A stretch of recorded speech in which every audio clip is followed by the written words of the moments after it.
pretty full agenda today, and I want to be respectful of people's time. So good morning, everybody. Thanks for joining us. Heather, could you start the recording and call roll, please? I believe the recording is started. Hopefully that went through as expected. I actually don't see it. Oh, wait, it just popped up on my screen. Thank you. No, I'm glad to have that confirmed. Thank you so much. Good morning, everybody. All right, roll call. Senator Patricia Billy Miller. Representative Jane Garibay. Senator Ryan Fazio. Representative David Wilson. Present. Thank you. Senator Meredith Doherty Abrams. Representative Jonathan Steinberg. Senator Tony Huang. Senator Heather Summers. Representative William Pettit. Senator Marilyn Moore.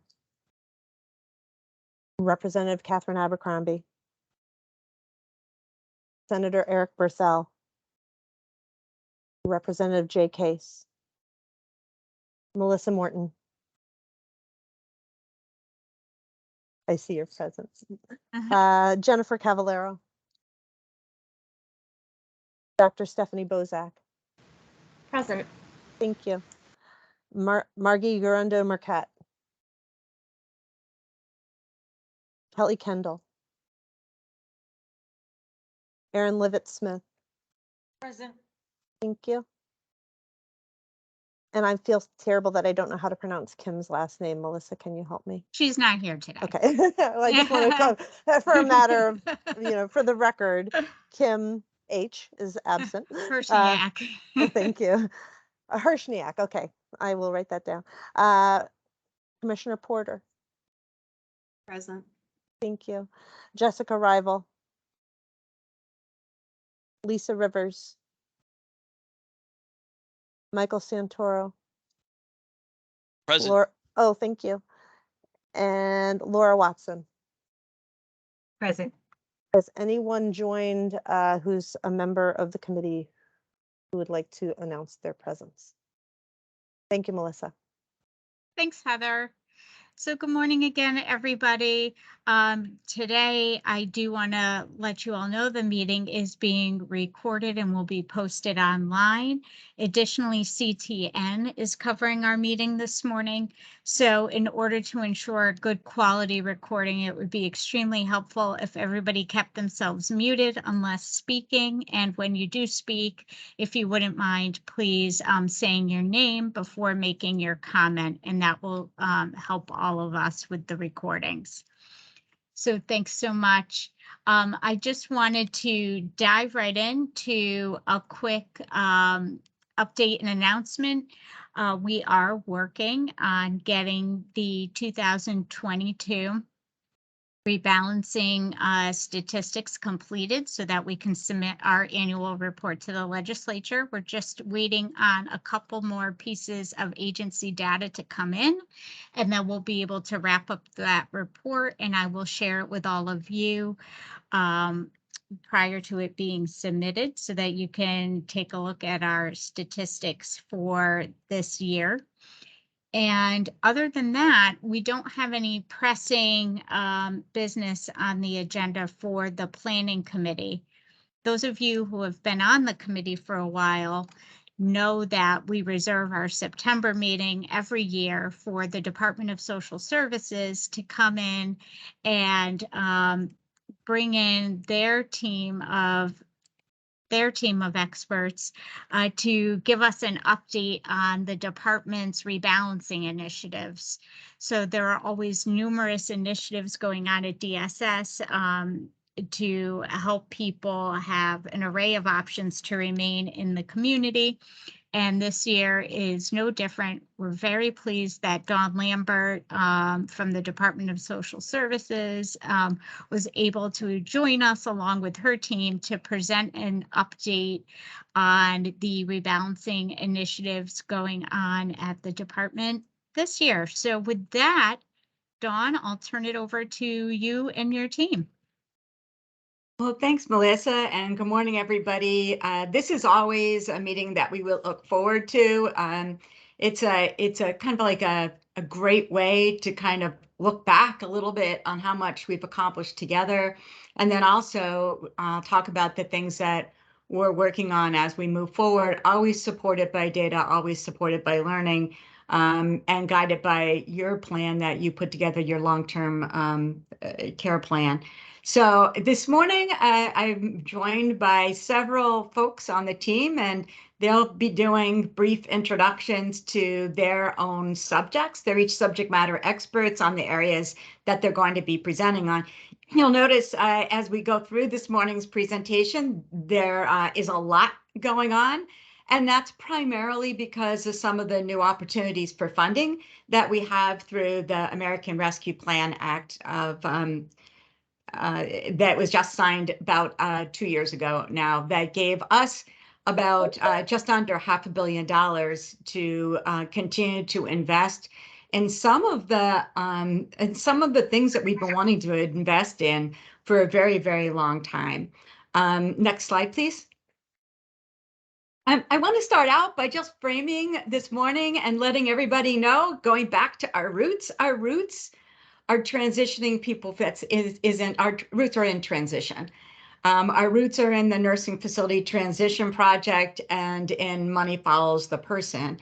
Money Follows the Person was really that great opportunity that gave the state the chance to partner with University of Connecticut. I saw Martha here this morning, maybe perhaps some other members from UConn are also here, to actually look at the reasons why people cannot move out of institutions, what delays their transition to the community.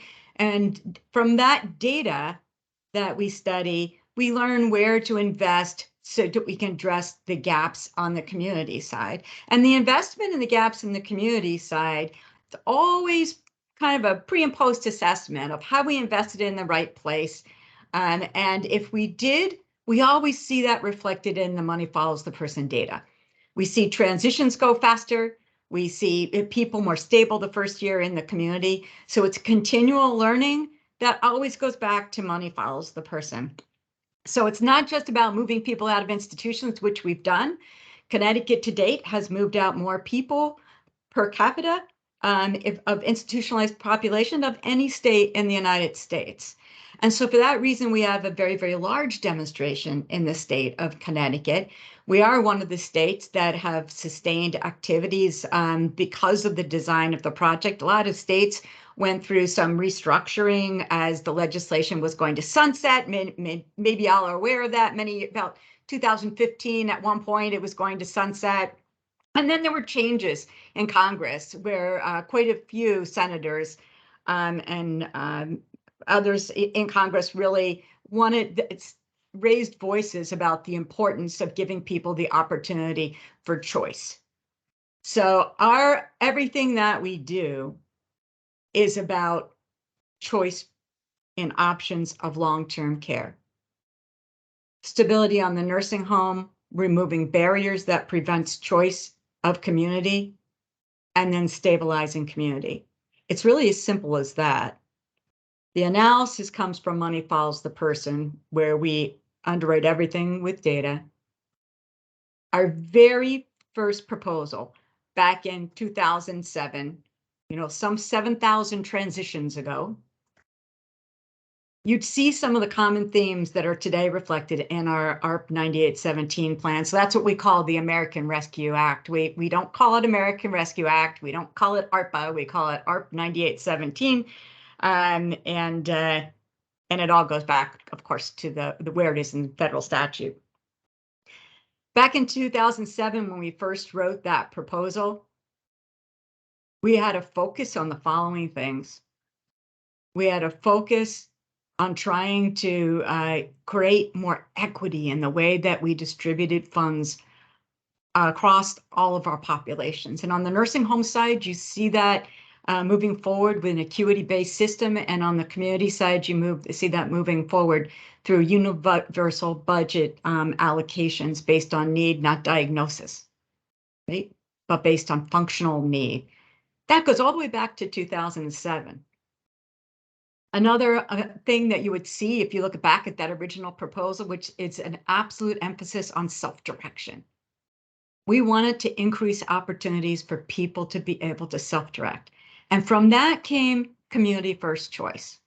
Community first choice was the absolute first option that gave all participants as an entitlement the opportunity to manage their own individual budgets. That did not exist in DSS until community first choice started. Now in DDS, they did have some individual budgets, but for the Department of Social Services, for older adults and people with physical disabilities, that was not something that ever happened before. And at the same time, community first choice gave people the opportunity, created a new benefit so that all people who met certain levels of need and were at institutional level care as an entitlement would have access to that entitlement. It created equity between institution and community for the very first time. For the very first time. That benefit has grown, and I know Jose Michael is going to be talking a little bit about community first choice later this morning, but that is fundamentally just if you want to put a pin in some of the progress, that's where a pin has to go, because we created an entitlement, just as nursing home care is an entitlement. And what that means simply is that we can't cap the enrollment, just as we don't cap the enrollment in a nursing home. The nursing home door is open. If people qualify for that level of care, you have access, if you're on Medicaid, to nursing home care. Community first choice opened that same door for the same people at the level of need to community for the first time. So we'll talk a little bit about that. I also want to mention everything you see on the slide right now is part of ARP 9817. Other than money follows the person, is not part of ARP 9817. Every other initiative here, excuse me, and CHESS is not, but every other initiative here gave us, CHESS gave us, ARP 9817 gave us the opportunity to move all these other initiatives one step further, but it wasn't new. In Connecticut, we had been developing plans for years. We had a strategy. We had the gap assessment for money follows a person. So when ARP 9817 came forward, we simply had the ability to implement things that we had been thinking about for years, and we had the data to support it. My care options it comes out of the learning of closing nursing homes, of going into nursing homes, and identifying that there were some people who simply didn't know that they had a choice. And so for some of us who have been involved in this for years, we think, how is it possible that people don't know that they have choices to live in the community? How can they not know? But the reality is they don't. And so my care options aims to make sure that people who are living in institutions know that they have a choice for community, and will help them navigate that process. The other important activity in my care options is that for those individuals who are not yet on Medicaid, we will help them move back from the nursing home to the community and help them access Medicaid services. So to go from being a Medicare Savings Program participant or otherwise private pay, once again, removing the barrier of how to navigate, because it's hard for people to navigate. It's hard. So that addressed the barrier that we knew was there that led for people to remain in the nursing home. I'll tell you one important finding on my care options that we studied was the reason that most people, the population of people who are spending down in nursing homes, spending down, so that means you enter as private pay or on Medicare.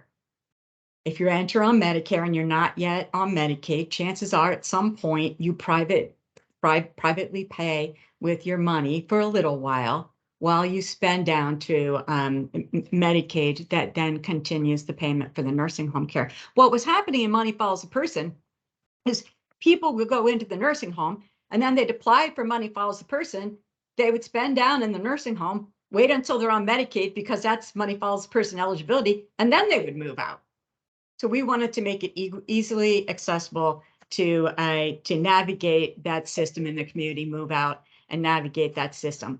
Around the same time we were studying presumptive eligibility, another barrier that prevents people from either moving out to the community more quickly or remaining in the community if they are at a certain level of need. And so the presumptive eligibility does give us, as if we implement this, gives us the opportunity to predict that someone will be eligible for Medicaid and start to give them services when they need services without exposing the state to a large risk. So it allows us to grant Medicaid sooner and pay for home and community-based services. All of this, once again, is about removing barriers to choice. It's about removing barriers to choice because we know historically that there have been many, many systemic barriers that prevent people from having an actual choice of community or institution. Supports at home option, which Hae-Young's going to be talking about a little bit later, creates in the state for the first time an option that's part of that. It's a benefit that's going to be available very, very, very soon for people who are on the Medicare savings program before they're eligible for Medicaid. Stabilize folks at home. That benefit provides for the first time in our state for people with physical disabilities and older adults is going to be providing care to informal caregivers. Incredibly imperative coming off of COVID-19, which when our informal caregivers provided more support than ever before, as thousands of people remained in or returned to the community who previously were living in nursing homes. It was the informal caregiver network that did that. It wasn't, and certainly in part, it was the formal care. I will tell you on the community first choice side, we saw some exponential growth during this side because it was an entitlement and because it permitted flexibility with hiring family caregivers. Related family caregivers build the workforce. Now, maybe it's just for that one person, right? Maybe it's just the daughter who's providing care for her mom. But it does build out the workforce. It stabilizes mom with family care, and it stabilizes mom's family and allows mom's family to provide that care without risking a significant income loss. So it stabilizes both. It's a good thing to do, and I believe that it's wonderful that the legislature has supported us and allowing family caregivers to be part of our paid workforce. CHES services grew out of 2012. We knew that there were people in institutions who otherwise could be in the community. Some of those people were people with substance use disorders, some of those people mental health disabilities, some of those people not any longer at level of care, but all of those people having experienced homelessness. And but for our ability to stabilize in the community prior to institutionalization, but for our ability to quickly wrap around with appropriate supports and housing, these individuals would have been in the community. CHES grew out of that. CHES is not just for people moving out of nursing homes, but it's also for people who are in the community, who are experiencing homelessness, and at the same time have certain medical needs, behavioral health needs, providing a benefit for those individuals to help them remain in and participate in community. And that's what CHES is about. It's also supported by housing subsidies. Assistive technology is wrapped in, and you're going to hear more about our innovative services. Assistive technology goes back to 2007. You're going to see it in our first proposal to CMS for Money Follows the Person. Assistive technology is a huge growth under ARP 9817. Exponential investment in assistive technology. We always wanted to do it. You saw it underscored. We knew it was important, but COVID-19 took a quantum leap forward on all technology. Whether you're state government employees or whether you're working at a corporation, we all learned how to telework overnight. And it's just an example. Telehealth became a part of what we talked about all of the time.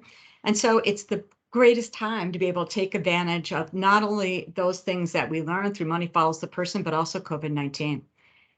The department soon will have an RFP released that will support subsidized housing buildings, 202, subsidized 236, and other subsidized housing in the state. Mike, we're going to be knocking on your door. And through that, we'll give those buildings the opportunity to integrate smart home technology into the buildings for the benefit of people with disabilities and older adults who live there. And we believe that will increase independence and autonomy. And we also believe that it has the potential of decreasing, at the same time, need for direct care support for those members where it's appropriate. So it's really a win-win in both respects. It helps us with the direct care workforce, which, by the way, that is also a major initiative under ARP 9817. We do need more workers in the community. I think that's universal across all industries right now, but certainly we're always looking for more direct care workers. We're understaffed now, and some of the things that happened with respect to COVID-19 certainly have impacted the long-term care support and service system. Aligned and to support the infrastructure build, that's the technology build, integrating the technology into the buildings, is the innovation service and supports. And the one proposal that will likely be moving forward, and thank you, Representative, for being here this morning, because very soon you're going to see our proposal to the legislature that we're hoping to move forward, which actually adds a new benefit to all of our DSS waivers, and that is remote technology. And the building out of what we're calling community hubs. That remote technology is going to be available all the way for families who want to provide the live remote, where the technology is integrated in mom's home, for example, and also at, if the daughter's the informal caregiver, at the daughter's home, and the daughter provides that informal 24-hour support through the technology. Or it could be incorporated with like personal care assistance, where there's a direct support option that's integrated, as well as live two-way interaction where appropriate for members in their homes. Totally community-based. We'll be looking for locally based providers to be operating this. We don't want somebody in the state of, in another state who's providing that live support. We want it to be totally community-based, and we say that, we don't say that in the broad sense of region, we say that literally local community support. And so you'll see some new examples of providers that we're hoping will engage with us as we move forward and implement that. The last two comments very quickly before I pass to the team who's going to be talking about more details on all of this. Universal assessment, learned about that through our first nursing home closure, West Rock, in 2009, where we all sat around the table with 6 different assessments, literally, and talked about whether it made sense to assess some people 4 times because they might be eligible for different home and community-based services. It's an example of our fragmentation as it was back in 2009. And so we decided right after that we could, and we all agreed actually on that day to use just one assessment. That was a very quick decision because it was illogical and not good for people to be assessed that many times. And so we did then, as we received more funding over the years, build out the universal assessment. And that also gives us the ability to create individual budgets. And Mike will be talking a little bit more about that. But that is the tool that we will be using and that we do use to ensure equitable distribution of dollars across all populations and give us the answer to the question of, do we support all people in an equitable way through a budget allocation, or are there differences according to their needs, right? Do we do that according to needs? So that's incredibly exciting. The last two go together, and we're talking about equity. The Racial Health Equity Initiative is part of ARP 9817.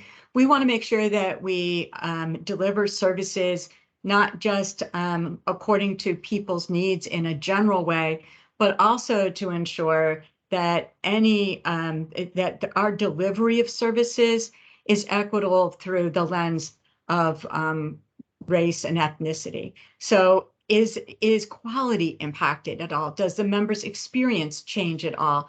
depending on race and ethnicity. And we are investing in a lot of training and learning collaboratives that Colleen will be talking about a little bit later this morning. And the last, and it just is, it's the data sharing platform for equity, and that's our partnership with the Health Information Exchange, where we right now are building out the portals for home and community-based services, so that providers will be able to see how they're doing in the delivery of services, all providers.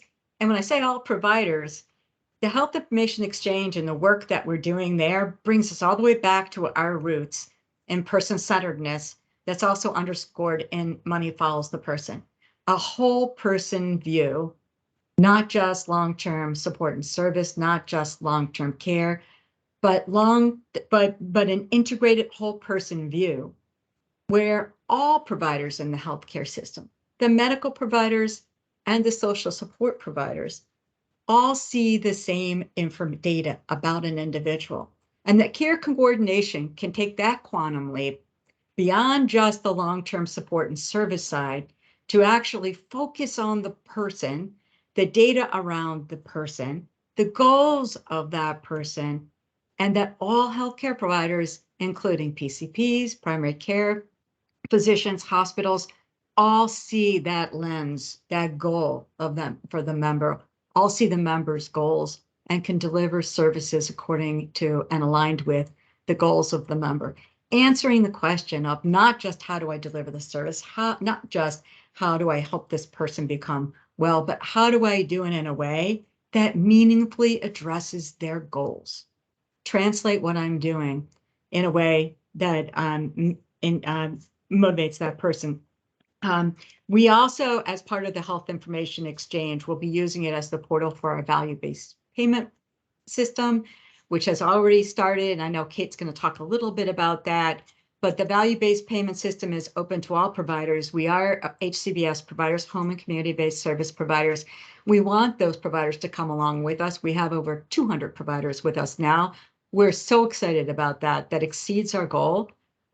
200 out of a possible 600 gives us the ability to really be able to test out what we're doing and to help providers build their infrastructure to come along with us, aligned with increasing the ability of a member to achieve their goal through data sharing in this platform and sharing actually the simple answer to what is the individual's goal and how do I know it, and then actually documenting progress towards that goal through the portal. So more on all of this as we go through the morning. That was a really quick link. Just it goes back to Money Follows the Person. We've been looking at these gaps for years. Everything that we're doing is it has data associated with it, so we'll know the answer to the question of is it working. And we look forward to reporting out even more next year as we go through this rapid pace of change over the next 3 years now. And we'll welcome any questions as soon as we're done. And so, Lauren, I'm going to pass it over to you to start a quick update on Money Follows the Person. Thank you, Dawn. Good morning, everyone. I'm Lauren Carabetta, and I am the program manager with the Money Follows the Person program. And this morning, I'll be sharing an update on our Money Follows the Person benchmarks. And if you could please just keep in mind that the benchmark graphics and data that you are about to see are based on the latest data available at the end of the quarter, so June 30th, 2022.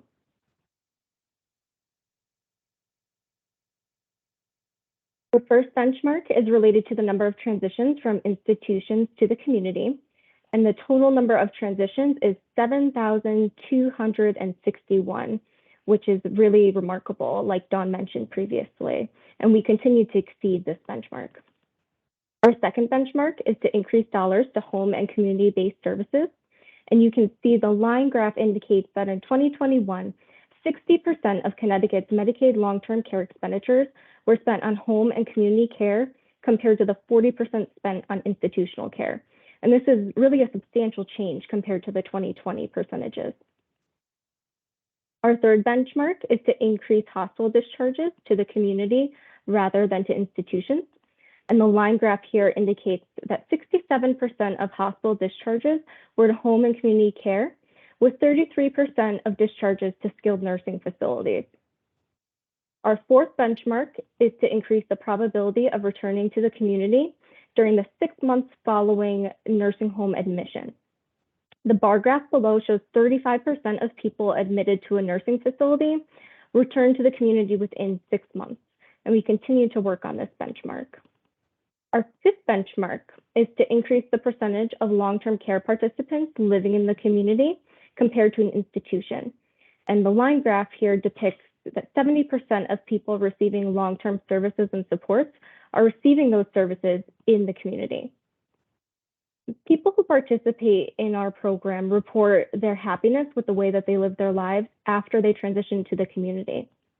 As you can see in the graphic at the bottom here, more than 80% of people report being happy with the way they live their lives after 12 months in the community.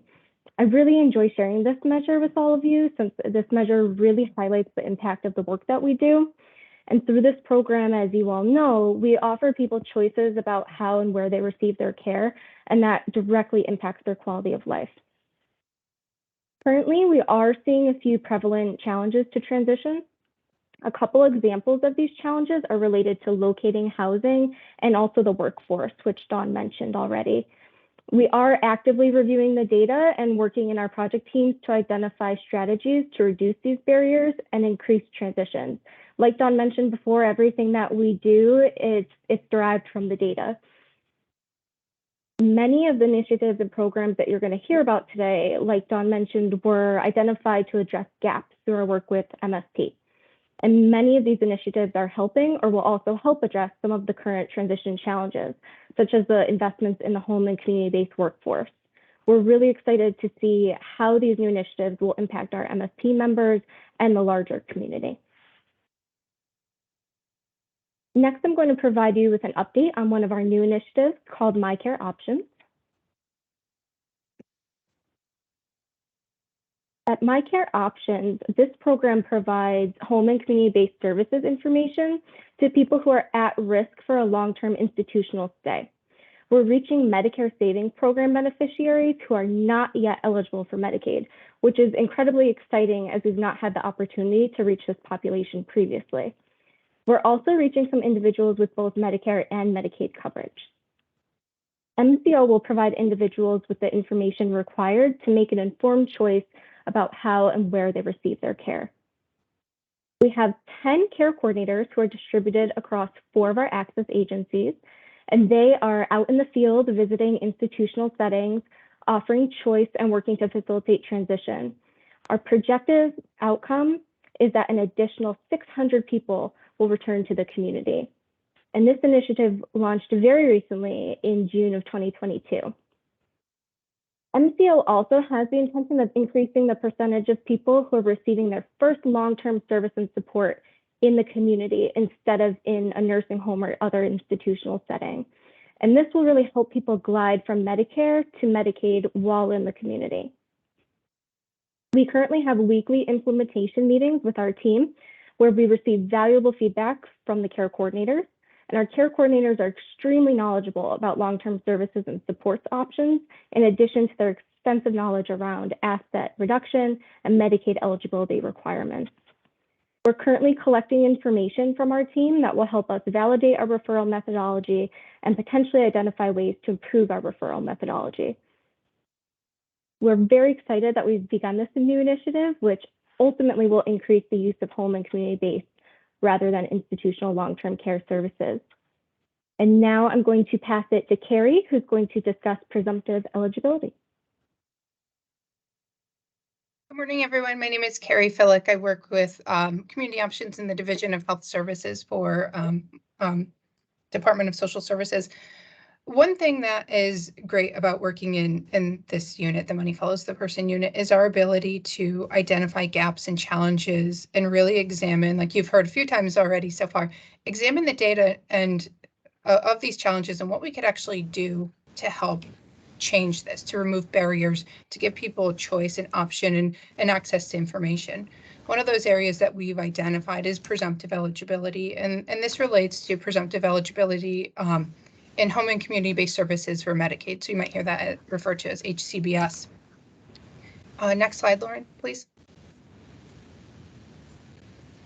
To quickly summarize, the Kaiser Family Foundation, they refer to presumptive eligibility, and I won't read this entire paragraph, just as the ability for states to enroll individuals in coverage while the Medicaid application is fully processed. So that means we are allowing people to quickly access services, Medicaid services and coverage while their application is going through that enrollment process. We know that applications for home and community-based services may take a bit longer. We know there's a full look back that goes with that process. So with that, this would allow us to examine our ability to enroll members, applicants onto services while their application is pending. Next slide, please, Lauren. It's actually through our continued work with ARP 9817, one of our initiatives called Supports at Home, which you'll hear about soon, that it allows us to actually establish a mechanism to test and potentially pilot presumptive eligibility for HCBS, home and community-based services. What we know is that members who are on Medicare Savings Program, MSP, are more likely to reduce their assets or spend down their assets and resources while they're in the nursing home or to Medicaid coverage for nursing home rather than Medicaid coverage in the community for home and community-based services. So that's our target audience that we'd really like to look at. We really want to examine this process for our show members, Supports at Home, those on Medicare Savings Program. Some things that we want to look at while we're studying or potentially studying presumptive eligibility, really the timing of application to determination of HCBS. We want to look at presumptive eligibility screening and reliability of predictions. And what that means is how accurate are we in our screening? What tools are we using to identify people who we may determine presumptively eligible? And is that information, is that data reliable? Are we making correct determinations, like Dawn said, with low risk to the state? And one other area we want to look at through this is the team coordination and every member who's working to help our Medicaid residents and members. Some resources that we do have available. I have information on this at the end of the presentation. Lauren kindly put towards the back of the slides, but we have some financial tools on My Place CT. That is our website. It's a no wrong door website for all long-term services and supports in Connecticut. We have some really great tools for anyone to use regardless of Medicaid status. It's open to the public, whether you're looking to navigate Medicaid now for yourself or a loved one, or if you're just pre-planning. So those are some excellent tools that we have there. There's 4 of them. I highly recommend if you have some time to check those out. We also have a series of Medicaid informational videos. And what the series of videos does is it really builds foundationally on helping people understand Medicaid from basic eligibility to more complex ideas as it relates to long-term services and supports and HCBS. We will have specially trained case managers. This is great to help people navigate this process of reducing assets in the community, because that's not an area we really have right now. So we identified that as something that we really want to build up. And lastly, going back to that teaming, that coordination, we really want to make sure and study that coordinated effort between our case managers and our financial eligibility staff at DSS to make sure that we are best serving our members. So in summation, what I really want to say is, by having presumptive eligibility and studying this, we are offering access to services that weren't there before, and we are providing more information and tools and support to individuals who want to remain in the community and understanding how they could do that. So really just giving people another option that's out there. And next slide, please, Lauren. And I will turn it over to Hye-Yeon for our Supports at Home option. Thanks. Thank you. My name is Hye-Yeon Ryu Kim. I'm a public assistance consultant. Today I'm going to give you some updates about the support at home options. Next slide, please. Yes, so the support at home show program is a ARPA funded benefit, and that will be actually include additional expand the services to the members who are active on Medicare Savings Program. So the Medicare Savings Program is a federally funded program for people on Medicare who have limited financial resources. So that program provides financial assistance to the Medicare members with their Medicare expenses, such as Part A premium, and also deductibles and Part B premium and deductibles and coinsurance.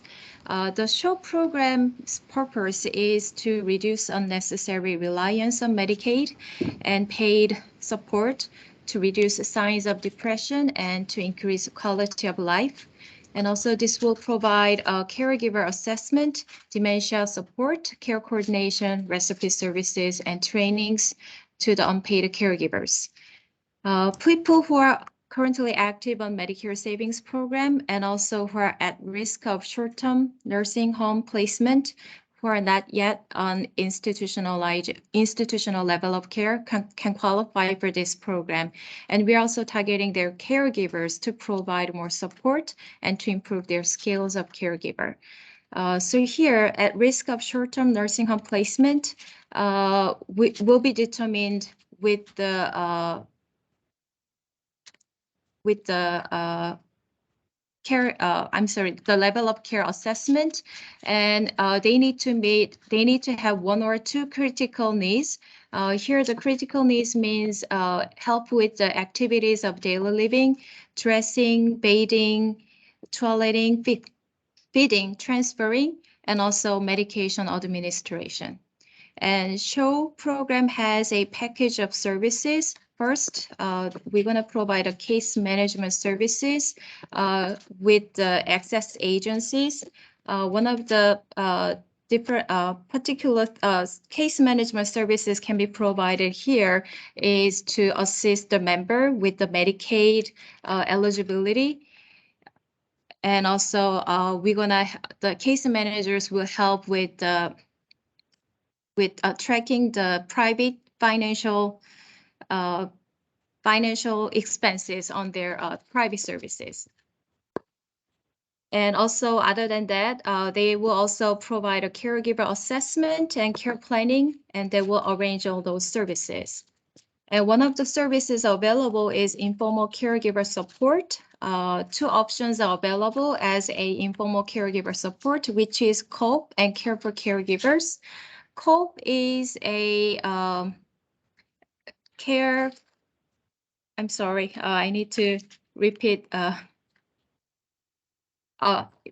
COPE stands for the care of older persons with dementia in their environment. This is the evidence-based program which is designed with a short-term intervention of occupational therapy and registered visiting nurses visit in order to improve the older adults' functional independence, and also to improve the family caregivers' care management skills, and also improve their overall health. And recipe care services provide a support to the family members, short-term relief for the continuous care of an elderly individual. And Capable is also Johns Hopkins University's evidence-based program. This is a teaming approach of nurse, occupational therapist, and handy workers. Capable stands for the community aging in place, advancing better living for elders. So these teaming work will to ensure the patient's home surroundings and promote their function and independence. Also, environmental adaptation and assisted technology is available. Environmental adaptation means kind of a modification that will improve the individual's functions in their home. So examples could include installation of handrails, grab bars in the top area, or widening of doorway, and also installation of lamp.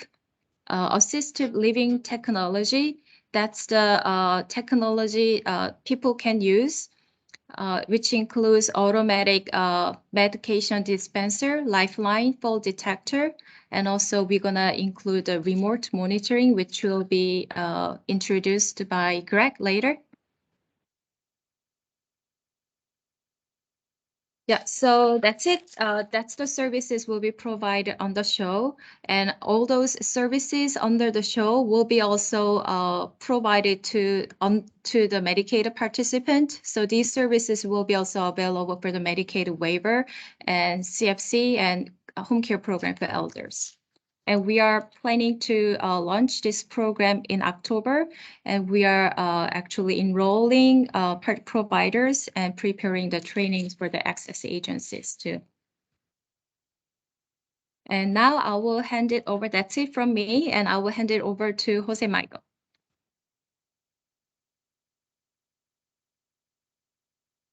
Hi, everyone. I'm Jose Michael Gonzalez, and I've been with the unit since June of this year, and I'm very excited. And what drew me to Community First Choice was the foundation and all the work that we do, which is on participant-directed care, interfacing with the community, speaking to the constituents, to our consumers, in order to remove barriers in addressing their ability to live at home and in their communities. Next slide, please. So Community First Choice, just a reminder, it's an optional state entitlement program that supports individuals on active Medicaid with different types of assistance to address their functional needs in their goal towards remaining in their home, rather than moving into a nursing home or another facility far away from their community, which keeps them close to relatives, support systems in order to thrive. So what we've seen this year is an exponential growth in the number of people active on the Community First Choice program. There are a total of 5,719 individuals in the state enrolled. Of that, individuals not on a waiver are 3,095. Individuals on a waiver, there are 2,624 individuals. With in particular, regarding the individuals with the waiver, we have individuals on an acquired brain injury, what you see here in the right column, which is an ABI-1 and ABI-2 waiver program. In the ABI-1 waiver program, there are 79 individuals enrolled in CFC, 55 in the ABI-2 waiver. In the personal care attendant waiver, there are 958 individuals enrolled. In the Connecticut Home Care Program for Elders, which what we call CHCPE, there are 1,168 members. And in partnership with the Department of Developmental Services, there are 359 members. And individuals on the autism spectrum and who are receiving services, there are 5. And what we've been able to do based off of these numbers is concentrate some of our services into enhancing what we call the employer toolkit. The employer toolkit for us is the tool that we provide to employers and consumers that helps them understand the purpose of the Community First Choice program and what it means for their Medicaid long-term services and supports. It helps them understand the services and supports that CFC offers. It helps them understand how to set their goals, how to communicate those goals, and why it's important that their goals drive their process. And ultimately, it helps them understand how to complete the most important piece, their individual service budgets, in order so they can access the care and services they need. So as a team, we're reviewing this toolkit. It has been made available to some members. And what we achieved from that was recently there was an update in rates for personal care attendants who are providing services to consumers in the community, which occurred in July of 2022. Next slide, please. In addition, what we've learned is that employers communicated to us a need for enrolling and securing more personal care attendants. Our response is we are developing a new personal care attendant, or what I will be referring to as PCA, Employment Network website, which we're very excited about. So as we know, the gap can be a lot of times is in training and teaching individuals how to access these new types of modules or methodologies. So we're doing this in an administrative partnership with the Department of Developmental Services. And again, as I mentioned, it's based heavily on principles of person-centeredness and equity, because what we're attempting to do is match employer needs to relevant local employees who can meet those needs that they identify for themselves. So what we're doing is we're involved in a bi-weekly planning group where we design and implement the planning of this. And what we have designed are 10 major outcomes in this initiative that we then will communicate to the agency that will be assisting us in rolling out these services. The first one is universal design. The second is a marketing strategy. A third, recruitment strategy. Fourth is a stakeholder collaboration, not only with our partner with the Department of Developmental Services, but also with long-term services and key stakeholders from the community. We intend to also provide a training curriculum, focus on customer service in order to, as I mentioned before, continue to support the individuals in their self-directedness ability. We plan on implementing a quality assurance component to make sure that we're providing fidelity to the services we're providing to employers. And most importantly, through the web platform, and provide information on equity resources in order to bridge, the division that can create between when an individual identifies a particular PCA that they would like to fulfill a need and a particular PCA who is able to fulfill the need. Another goal is to focus on providing an emergency pool for individuals, because we noticed from the pandemic of individuals' availability was not always available. And in other words, it was interrupted, care needed to occur. So we identified that we needed an emergency pool of individuals to step in times of need. And ultimately, an employer-specific support. And that can be done by developing these individual measures and a timeline for implementation, which currently the timeline for implementation is there. We are in a process of request for proposal, and where the tentative contract launch date of this initiative is for August 1st of this year.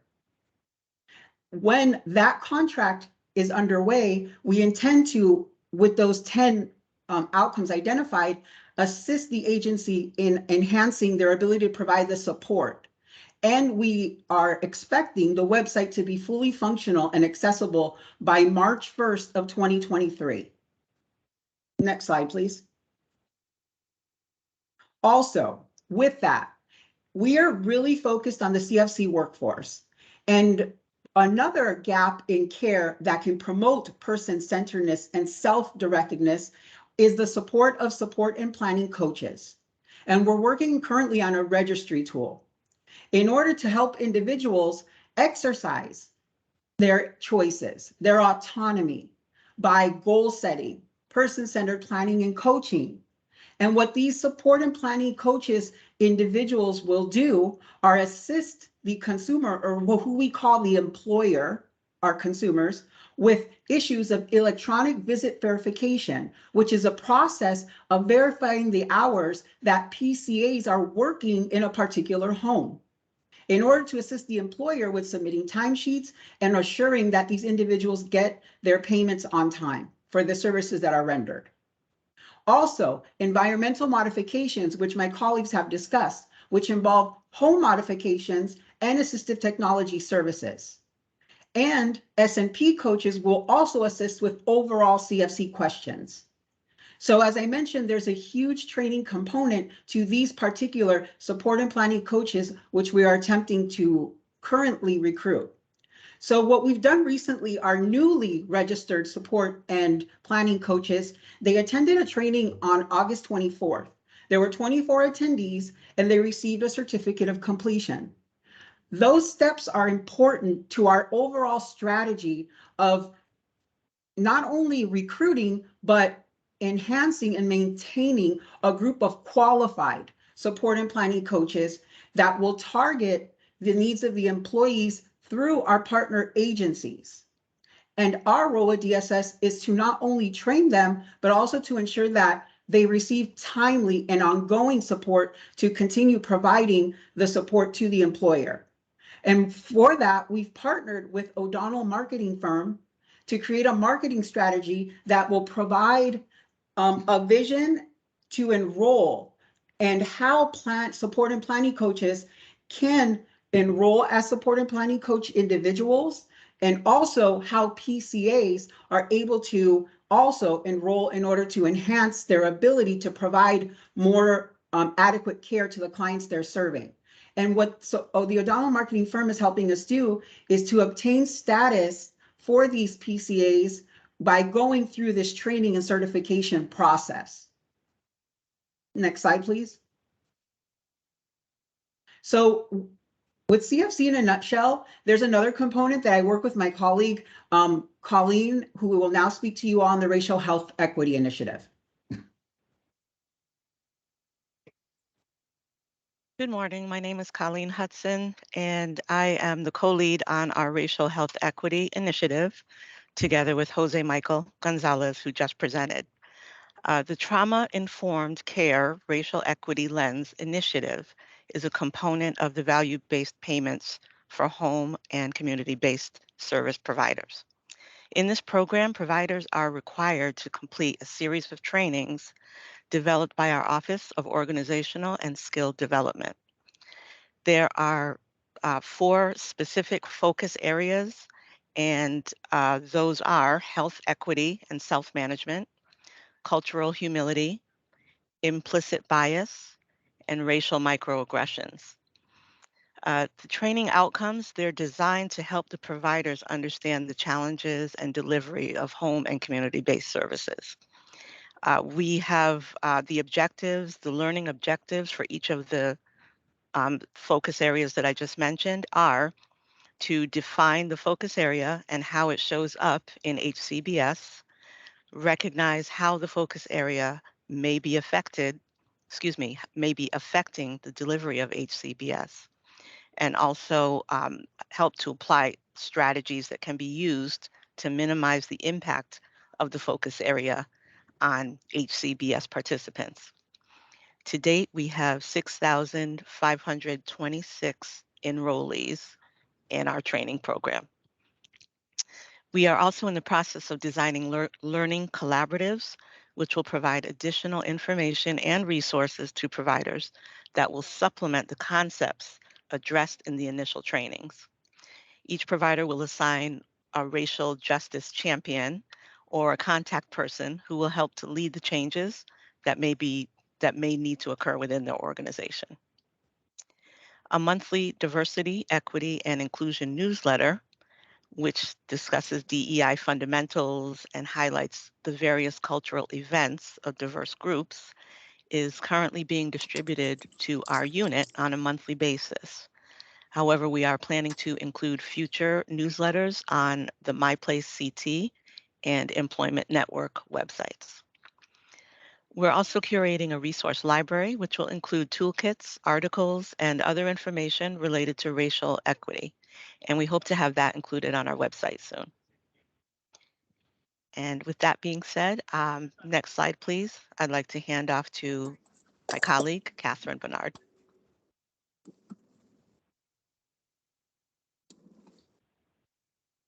Good morning. My name is Catherine Barnard. I'm a public assistance consultant with the Department of Social Services in the MFP unit. I'm currently working on the value-based payment initiative that aims to improve Medicaid client health outcomes. And we're doing this by creating and sustaining a value-based fee-for-service model.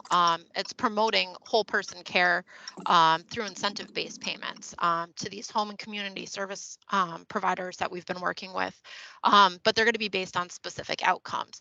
So the initiative involves completing certain benchmarks to receive the actual payment. So the benchmarks include the participation and successful completion of the racial health equity trainings that Colleen had mentioned before. This includes the implicit bias, cultural humility, and health equity and self-management trainings. And so that's going to be by management supervisors and actually direct care staff. So, and then the second component is actually going to be, I'm sorry, can we switch to the next slide? The second component is going to be having these organizations also enter into data sharing agreements with the state health information exchange system. And this is going to allow us to use data from these participants to promote favorable health outcomes and address our client needs while focusing on client-centered planning. So our initiative right now, we have about 204 that have, 204 organizations that have signed the Simple Data Sharing Organization Agreement. 12 of those are new. They signed up in May. But overall, we're looking to mitigate risk factors, avoid hospitalizations. We're looking to plan discharges from hospitals to community-based settings. We're looking to plan appropriate discharges and return to the community within 60 days of admissions to nursing facilities. So these are some of the goals that we're working on. The Health Information Exchange is currently developing its portals, which is going to allow all of our providers to actually enter client data into it and allows the providers to work with each other to create person-centered care planning. Right now, we are actually working with them to complete a survey just to get feedback on the development of the portals and the website itself. We want to make sure that they're included in this process so that way it's user-friendly and that all the organizations can use this as a really beneficial tool when they're doing their care planning. And again, it's going to be around the client's needs and what their goals are, which is a change from models in the past as far as focusing primarily on the diagnosis, while here we're trying to focus on the person and what it is that they want to do. So that is something that we're working on right now. If these organizations complete the 2 benchmarks, we are going, they're going to receive a 1% supplemental payment. So some of our initiatives, the ones that are being discussed right now, as well as the ones that are be coming after me, you can locate those also on our home and community-based services website. The link is below, and you can definitely look at those more in depth. There's more information there, and as well as Connie has its own website as well if you're looking for more information on that. And I will pass it on to Tammy, who will be speaking about the CHESS program. Thank you, Catherine. Good morning, everyone. My name is Tamara Lopez, and I'm going to talk a little bit about Connecticut Housing Engagement and Support Services. Before I dive into it, I want to just kind of pay homage to the fact that all of these programs, everything we're working on is really aimed at serving the people of Connecticut. And I have to tell a short story before I get into it as to why I am so passionate about the work that we're doing under CHESS. When I first started working for the department about 15, 16 years ago, one of my first experiences was doing community outreach and working with a homeless gentleman who could not enter a shelter because of medical complexities he was dealing with. And I thought to myself in that moment, having started working with the department as an eligibility worker, there's a huge disconnect here between housing and healthcare. And I know that 15 years ago, for me, it wasn't even a thought that we could have Medicaid and housing working together the way that we're trying to do here. And I know that we have to pay homage to the history of Department of Housing and multiple entities who've been doing this for so long, who've been screaming for so long and so loudly about the fact that housing and healthcare are together. We know, right? We knew that to begin with, but now we finally have the data to support it in terms of housing being a social determinant of health. Next slide, please. So with that, we were able to launch the CHESS program, which is a new home and community-based service under Medicaid, and it combines Medicaid services, supportive housing, and subsidies. All in one place. Of course, you know, many of our constituents only hear housing and subsidies, so that's always fun, but ultimately we are trying to help sustain them in the community and help them have a long-lasting housing experience as opposed to cycling through, which tends to happen. Our aim is obviously to achieve housing stability, improve health, and community integration, and hopefully at the end of the day, quality of life increases for everyone. We are celebrating our first year as of August. over 2,300 applicants, and I think they still keep coming in regularly. That is not a problem. I think that, we always think that we're not going to get enough, and we certainly surpassed that. We have been able to successfully house 49 individuals, which for us is a huge, huge it's a huge lift in spirits, I think. And I say that because we are in a very difficult housing market, and many programs are struggling right now. So 49, although it seems like a small number, is a big feat. Next slide, please. Next slide, please, Lauren. Thanks. There's a little delay on this end. Sorry. So the requirements for the program include being active on Husky, Medicaid, AC or D, alphabet soup, as we like to say, being 18 years or older, behavioral health diagnosis, and meet the needs-based criteria, which include homelessness or at risk of homelessness, having a comorbidity, Charlson comorbidity score of index of 4 or more, and have at least 2 critical needs. Now, let me explain really quick. So on the homelessness or at risk of homelessness specifically, our program has a much broader definition than HUD. So our door is a lot wider in terms of folks entering into the program. As far as the Charlson comorbidity score, it is comprised of multiple diagnoses that help us to determine what the likelihood that an individual will end up needing either institutional care or a higher level of care, therefore qualifying them for the program. Because like we said, we are really trying to aim at folks with medical complexities who also happen to be homeless. Some of the services include care plan development and monitoring, pre-tenancy supports, tenancy sustaining supports, and non-medical transportation. Next slide, please. Oh, sorry. Back up. I'm not ready for Greg yet.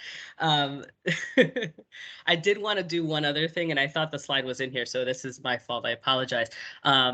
We talked a little bit before I started this about our work with, about the work that was done before us. And I do have to say thank you to the Department of Housing, to the Department of Mental Health, and to the CANs. Overall, the work that they've done has led us to be able to actually have this program up and running. And I think our partnership is going to make all the difference in being able to continue to serve folks. The supportive housing work that was done long before is astounding to me, and I think I'm learning from it every day. And I'm learning how we can try to blend that together with Medicaid, and that's really important. So I just wanted to say thank you to that group of folks. Now you can go to next slide, and I'd like to say thank you. Greg will talk to you a little bit about assistive technology. Thank you. Thanks, Tammy. Hello, everyone. My name is Gregory Bennett. I am a public assistant consultant for assistive technology with DSS.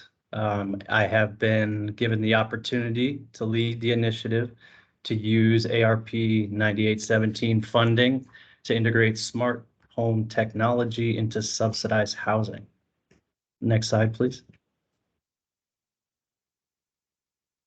The target populations for this smart home technology initiative are HUD 202 housing recipients and federal and state subsidized community-based buildings that are prioritized for older adults and people with disabilities. These buildings will be in compliance with, the Centers for Medicaid and Medicare and Medicaid Services final settings rule in order to be eligible to receive one of the grants in this initiative. The RFA, or request for application for this initiative, will generate a substantial pool of prospective planning and development projects and ideas for these grants. It is in the final process of review at DSS and will be released to the public very soon.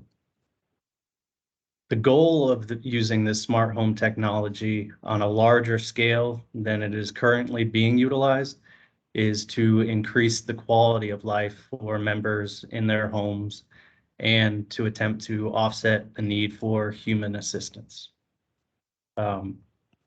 Smart home technology is kind of a broad term and can mean a variety of types of technology. So some examples are that are going to be used in this initiative. We'll be using the use of smartphones, tablets, computers, audio and video control, automation of appliances, HVAC, thermostats, lights, home network and wireless and internet systems, and the list goes on. One of the major systems in the hopes of being widely utilized in this initiative, as well as the initiative for innovative services and support models, is remote monitoring, and using remote monitoring as a backup system for caregivers, which Angelique Pearson will go into more detail on our next slide. I'd like to introduce Angelique. Thanks, Greg. Thanks, Thank Greg, you. and good morning. So my name is Angelique Pearson, and I am the work group leader for innovative services and support models, where our mission is to enhance backup supports and to better address social determinants of health, such as housing and food insecurity. And so the work group has primarily focused on enhancing our backup supports, and we will do so in the form of remote services.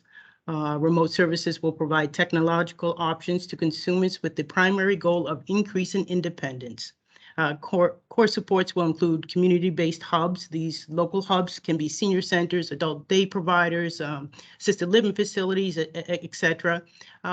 These hubs will be responsible for the implementation of the remote support plan 24 hours. So these supports are delivered by engaging consumers through technology. Services may include daily check-ins, prompting of ADLs, IADLs, medication reminders. There will be a connection to a Husky Healthline nurse and the ability to dispatch in-person support when necessary.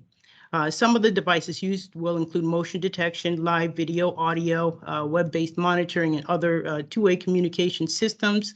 And this will be a service option open to all of our Medicaid waiver show and CFC participants who meet functional eligibility requirements. And so we are very excited about this new service and the impact we project will have on many of our consumers. And so the work group will have a final review of the Appendix K this Thursday, and we hope to submit to CMS shortly thereafter. Next week is the White House Conference on Health and Nutrition, which will be live streamed all day on September 28th.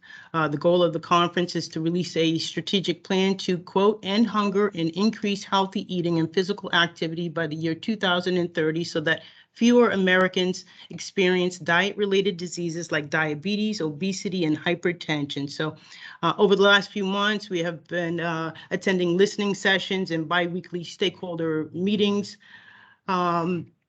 leading up to the release of the plan next week. And so in response to the conference, the Task Force on Hunger and Nutrition released an excellent report, and I dropped a link there.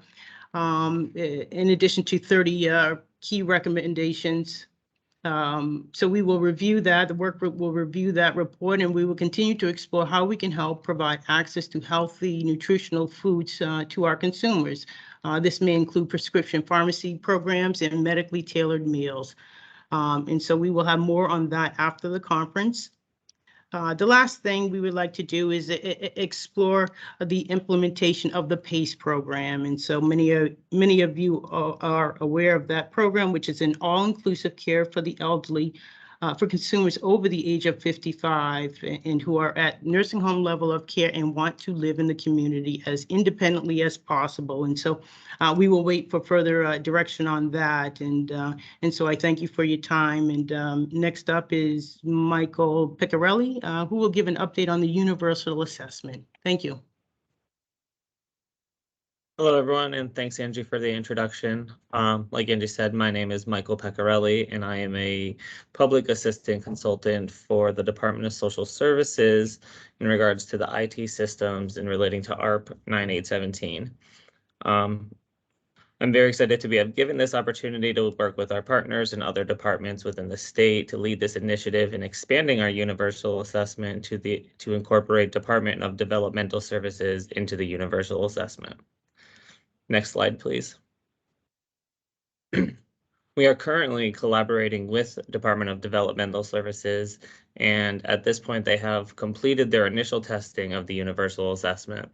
We are also working with our contracted partners at UConn and Lewin to ensure the accuracy between the DDS assessments and our universal assessment to ensure the accuracy.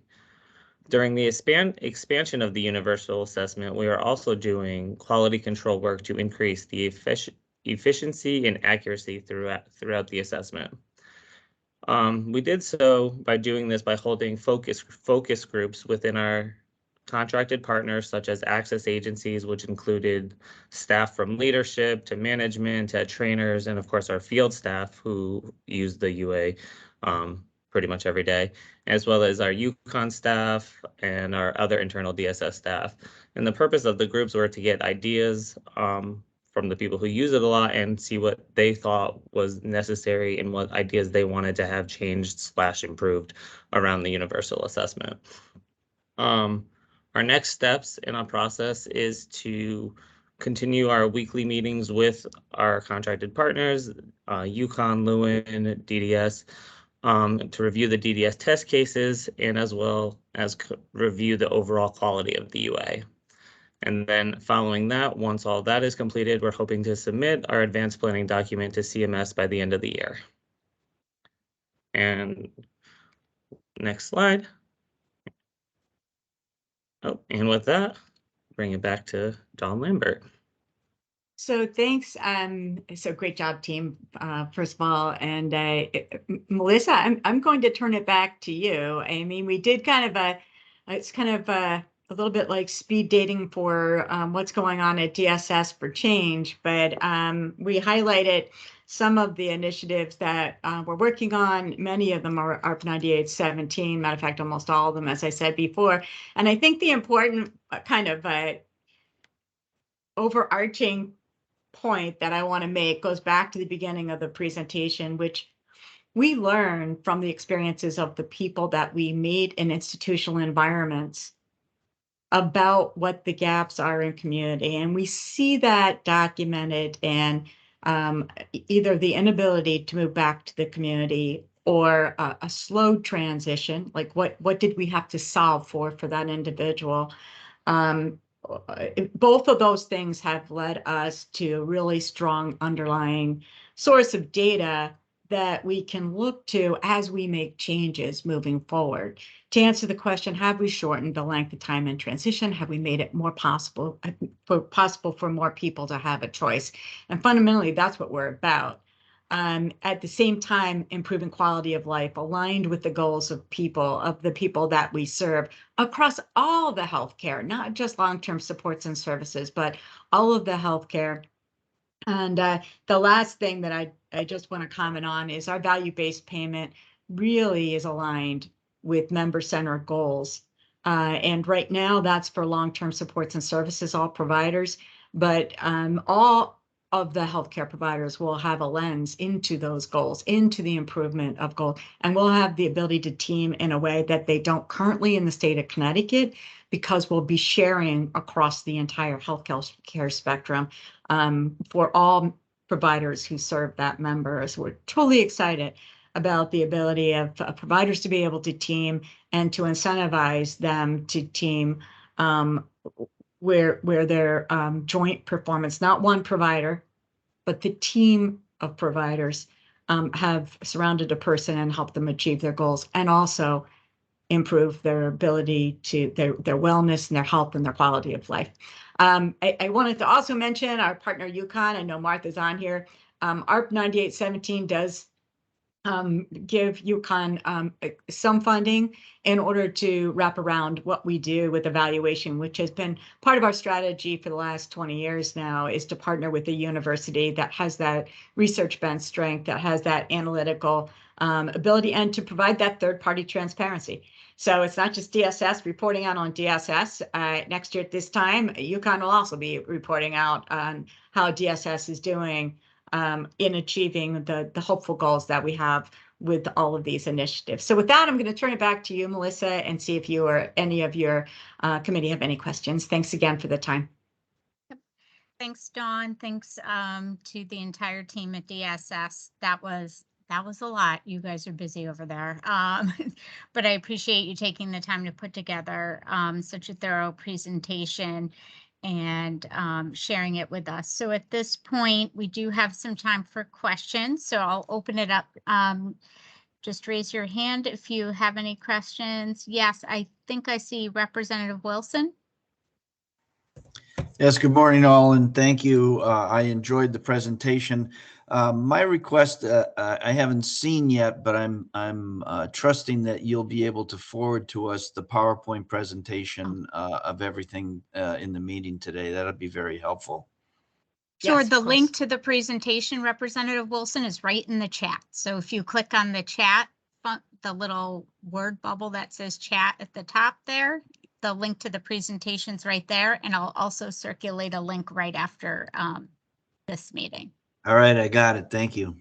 Excellent. Commissioner Porter? Yeah, good morning and thank you. That was a really helpful presentation. As always, great job, team.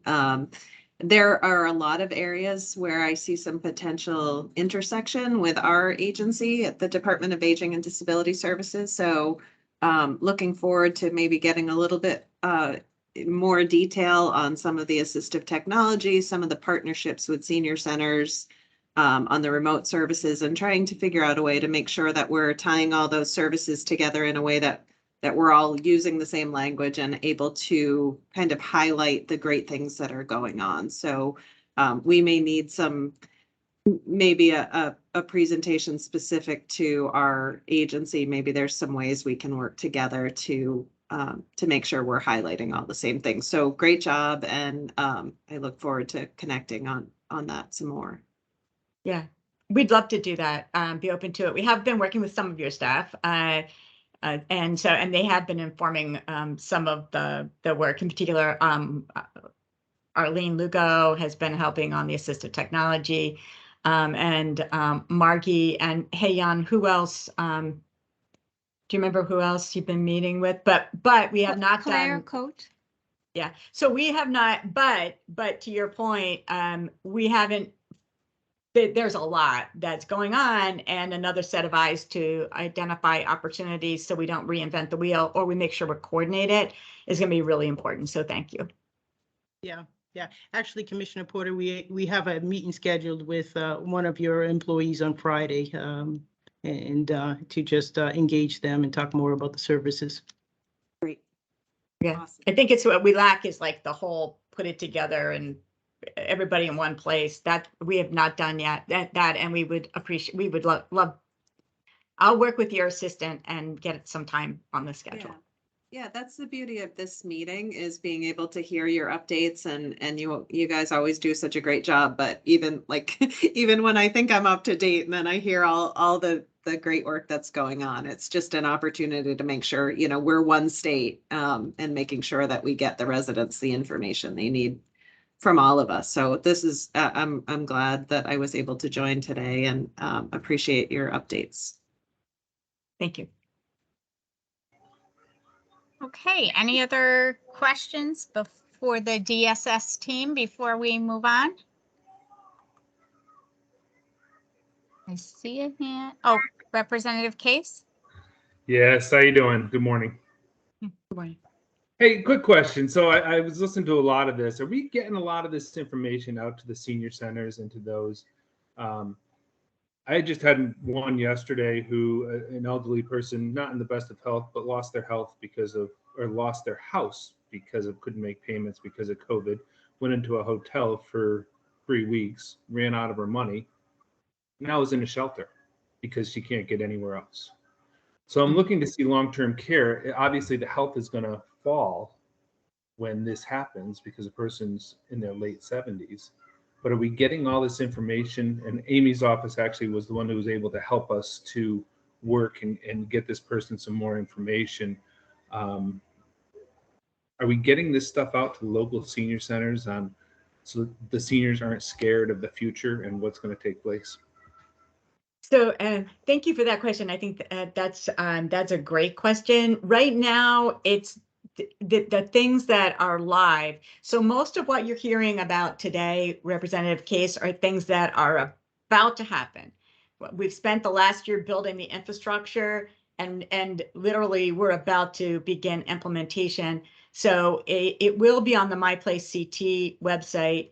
But to your point, pushing out the materials to the senior centers and making sure that they have that, because that's where seniors go regularly and other places to access. I think that's a great idea. We will definitely do that. Have not yet, mostly because most of this is about to go live. In the next 3 months, you're going to see a flurry of activity that we've been working on. It takes some time to get some of the infrastructure set up so that we have, our major systems like our impact system and the MIS system have to be ready to implement these programs. So that's what we've been working on. Things kind of behind the scenes, but we'll definitely do that. Thank you. That's a great idea. No, and I think that's great. And I just want to make sure that we all understand that we're working with the senior population and the most vulnerable populations. They don't have access to internet. So the more we can get out there to the senior centers and get people so that they're at the known is better, because I saw an email this morning where DSS is going to be lowering their amount of hours at certain satellite facilities. And they said, well, people have 24-hour online access. My mother doesn't have online access. She couldn't turn a computer on. So I think it's important that we get to our senior centers. We can do all this here, but if we don't hit the grassroots ground and get them the help that they need, that's where we need to start. So, and I work with the CANs, the coordinated access intakes, and just getting people there to do that is important. And they need to know how to do that. Thank you. Hey, Jan, do you want to jump in quickly? Because I saw you put something in the chat. I mean, I think that for the programs that are live, just so you know, Representative Case. Yes, last year when we launched a CHESS program, we mailed out the CHESS program brochure to the town social workers, senior center, hospitals, food, kitchen soup kitchen, and also the hospital social workers and shelters. But if they need more information. Remember, because of current law, not every town has a social worker. Right, we know. Those are your senior directors now. So the towns do not have social workers. We finally got a half one in our town. Mm-hmm. Okay, So, yeah, we can mail out those information again. Last year, we checked all those town senior center and directors information and mailed out. But if there is any missing one, we can mail out the information again. Thank you very much for your help. Great presentation. Thank you. Okay, I see 2 more questions and we'll take those and then we'll move on. Representative Wilson, I think I saw your hand up. Yeah, I'm sorry, Melissa. So I just wanted you to know that the link apparently that's in the chat is not working. I've tried on a couple different devices and I can't get it to open. Okay, well. So I'm still looking for a way to get that PowerPoint from today. Okay, we'll repost the link in the chat another time. I'll post it again during the next question, but it's also going to be mailed out as an attachment and with a link to our website. But it is on the Long-Term Care Planning Committee website right now. So I'll try and, I'm sorry about the broken link. We'll put that correct one in the chat. And then Michael Werner, you have a question? Yes, hello. Good morning, and thank you all for a wonderful presentation. One of the things that was really exciting to hear about was presumptive eligibility. I was working on a senior fraud task force, and that was something that was discussed during those meetings. And I was just wondering about, is that going to be the new policy for the foreseeable futures to have that? And is there any discussion or relationship with the Choices program and people going through that for them to be eligible for presumptive eligibility? So it's right now it's in the data. We're going to collect data and test data. That's where it's at. If we were as a state going to underwrite, I'll call it underwrite presumptive eligibility, that would be something that would likely come from the governor's office. And then of course the legislature would have to make the final decision on whether or not we actually move forward. But under our initiative, we're going to collect the data that will give us the ability to be able to predict in a really reliable way, which is the first step to predictive eligibility. You need to know that you can predict reliably who's going to be eligible and who's not. So that's the stage that we're in. Thank you.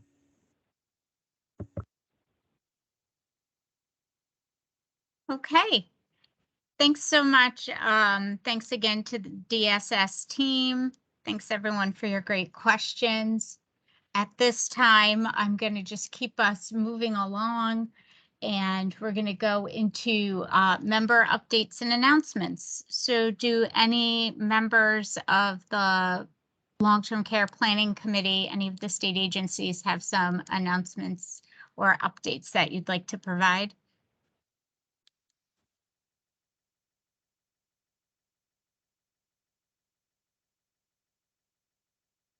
No updates this time. Okay. So then we'll move into comments from the Long-Term Care Advisory Council. Michael, I don't see that Steven's on. I don't know if you're on representing the Advisory Council and if you have any comments you want to make on behalf of the council. Yes, thank you very much, Melissa. Simply that we will be convening our next meeting on September 22nd on Thursday from 11 to 12:30. We'll be having a number of guests reviewing certain topics, including some updates regarding the Homemaker Companion Task Force, the Alzheimer's Disease and Dementia Coalition. We are going to be hearing about the Senior Center funds that were appropriated in the last session in an upcoming statewide Senior Center coordinator, the Community Ombudsman Program. We'll hear from the Department of Banking about any of their programs and trainings that they'd like to discuss, and also any updates about the adult day services funding that's due to be coming up. That's all. Thank you, Michael. Look forward to that meeting. Thank you. Is there any other business that members would like to raise before we adjourn today? Okay, well, seeing none, I'm going to officially adjourn the meeting. Can I have or make a motion to adjourn? Can I have a second? So moved. Thank you, Representative Wilson. All in favor? Aye. Aye. Aye. Okay, we'll see everybody at the next meeting on December 13th at 10 a.m. Thanks, everyone. Have a great day. Thanks, Melissa.